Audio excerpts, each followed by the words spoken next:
Good afternoon. This is the first day of European Economic Congress in Katowice, and our guest is today Elisabetta Falcetti, head of Poland and Baltics at European Bank of Reconstruction and Development. Good afternoon. Nice to have you here.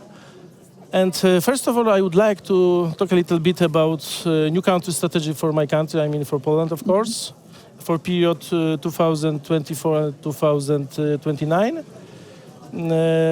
We know that it will gonna be published next week. And can you tell us a little bit earlier and more about what's inside? Yes. Well, first of all, we are in the process of preparing the new country strategy for Poland. And what you refer to is the publication of the draft strategy before it goes for final approval in our EBRD board. We expect this to happen sometime in July. And the EBRD country strategy is really a document where we set out what are the key operational priorities for the EBRD in the country. Having discussed this with the government, but also thinking about where we see the biggest gaps in terms of structural reforms and investment needs. And we have set out three operational priorities. The first one is to support the green economy transition. We know that the needs in terms of investments are huge in this area, and we stand ready to support that by, first of all, scaling up on renewable energy. So we already financed the first offshore wind project last year in the Baltics, and we stand ready to continue to support the development of renewables, not only offshore, but also onshore. Also, we are aware that we need to invest in the grid if we want to deploy more renewable energy sources. And it's a huge problem, so really, in our country with grid. Well, there is a say that for every euro that you invest in renewables, you need to invest about half a euro in grid, and we acknowledge that, and we need to have more grid connections so that the private developers can connect to the grid. That's an absolute must, so we stand ready to finance that. The second point I would say when you talk about green economy transition is to support the decarbonization of the hard-to-abate sectors, chemicals, and also district heating, because it's still 80% reliant on coal, which we know needs to be phased out.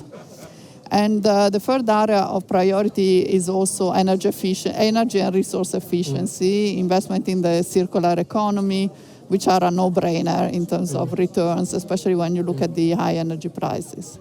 So green as top priority. The second priority is to support innovative corporates to improve their competitiveness, not only inside the Polish market, but also if they want to invest abroad. And we heard today about the very low investment rate as a percentage of GDP in Poland. So we want to stimulate that, and we want to stimulate the channeling of the liquidity that is in the banking system towards the real economy. And we focus also on digital here and the digital transformation, which is a priority of the bank. And finally, the third priority is to support and strengthen the resilience of the Polish economy.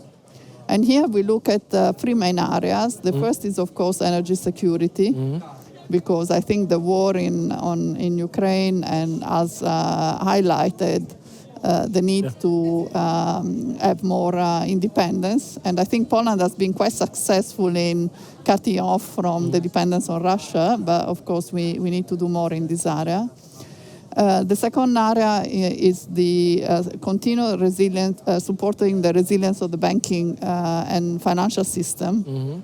And here we know that sort of large corporates are well banked by the local commercial banks, but if you look beyond loans, if you think about SMEs and you look at also alternative sources of funding from bank funding, this is still very much under development. That's why EBRD supports the development of the private equity ecosystem here in Poland. We invested in some of the major private equity funds.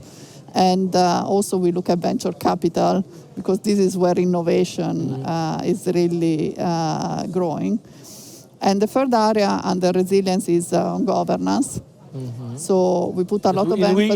In which terms? Well, not only the traditional corporate governance, but also climate governance, which is, again, a very important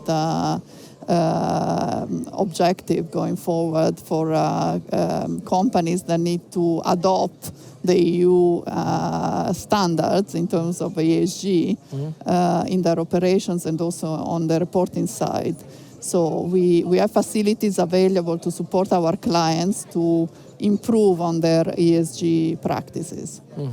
So now we know priorities, and but you mentioned also Polish banking sector, and I would like to ask you about your view on it. I mean, how do you evaluate it? What is your simple view on banking sector in Poland?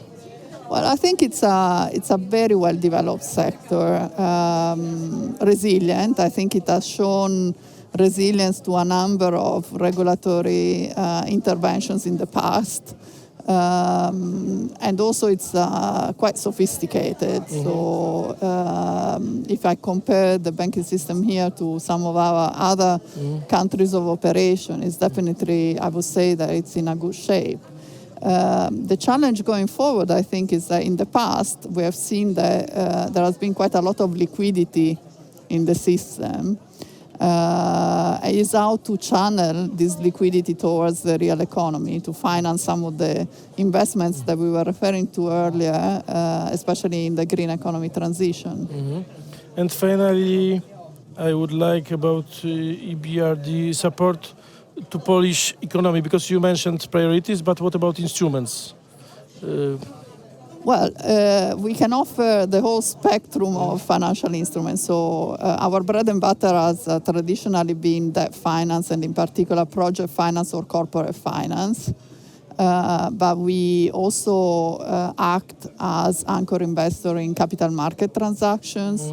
If we are referring to the banking system, in the past we have helped them build the capital buffers that were needed for regulatory purposes by participating and anchoring some of the local but also international capital issuances.